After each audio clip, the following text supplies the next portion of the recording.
একটুর জন্য সৈয়দপুর বিমানবন্দরের বিমানের ফ্লাইটটি মিস করলাম।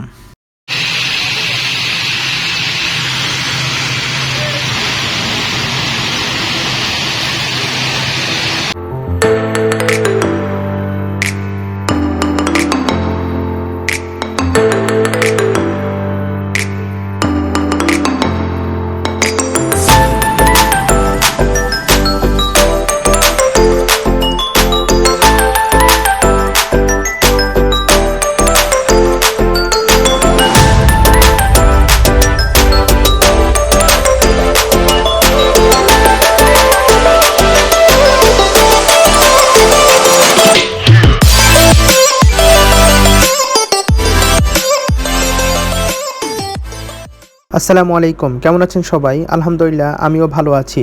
ডিয়ার ফ্রেন্ডস, আপনাদের আমি আমার পূর্বের ভিডিওগুলোতে দেখিয়েছি তিস্তা ব্যারেজ 3 বিঘা করিডোর ও আঙ্গরপোতা 0 পয়েন্ট। বাংলামান্দা 0 পয়েন্টে বিজিবি বিএসএফ এর প্যারেড দেখার পর আজ দেখাবো সৈয়দপুর বিমানবন্দরে বিমান। চলুন তাহলে ঘুরে আসা যাক।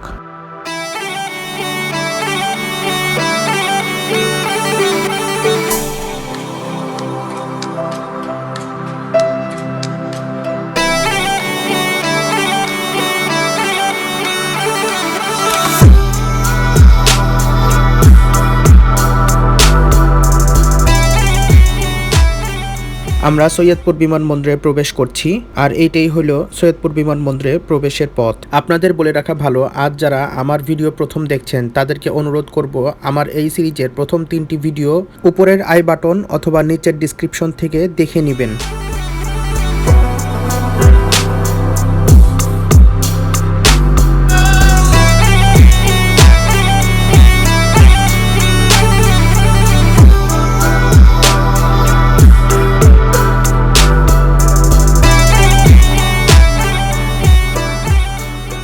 অনেক কথাই হলো, এবার ঘটনায় যাওয়া যাক।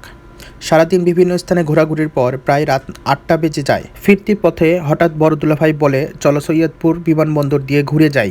আর সবাই যখন রাজি হইল তখন তিনি বিভিন্নভাবে যোগাযোগ করে বিমানবন্দরে প্রবেশের অনুমতি পান। তবে শর্ত হইল রাত 9:30টার মধ্যে পৌঁছাইতে হবে, কারণ রাত 10টায় শেষ ফ্লাইট। এরপর আর কোনো বিমান সৈয়দপুর বিমানবন্দরে থাকে না।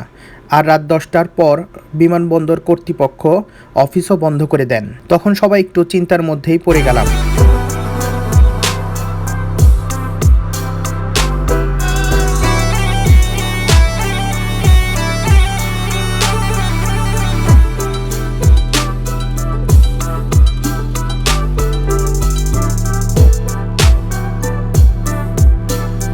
যাই হোক, আমরা একদম শেষ মুহূর্তে এসে পৌঁছালেও শুধুমাত্র বাহির থেকে বিমান দেখতে পেয়েছি, কিন্তু বিমানের ভিতরটা উঠে দেখার সুযোগ পাওয়া যায়নি, কারণ বিমানে যাত্রী উঠে গিয়েছিল তাই।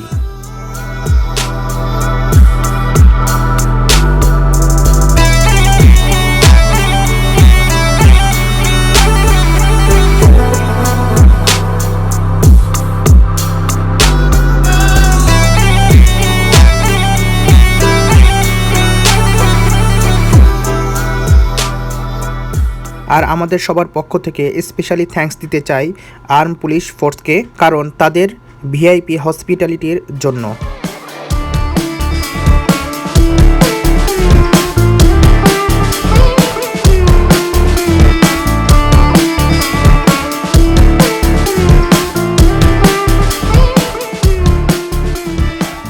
আর স্পেশালি একজন ব্যক্তির কথা বলতেই হয়, আর তিনি হলেন Mahfuzur Rahman Jewel, incharge arm police battalion, public school and college, Bogura, আমার বড় দুলাভাই, যার জন্য সম্ভব হয়েছে।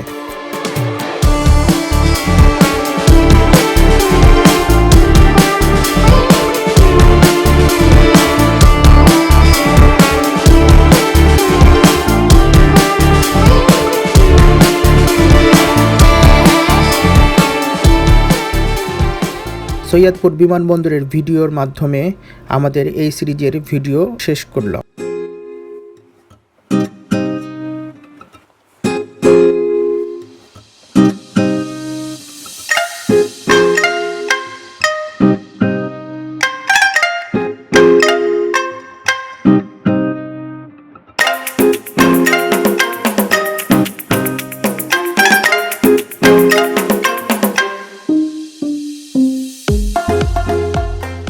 সবাই ভালো থাকবেন, সুস্থ থাকবেন, পরিশেষে আমাদের জন্য দোয়া করবেন। আসসালামু আলাইকুম।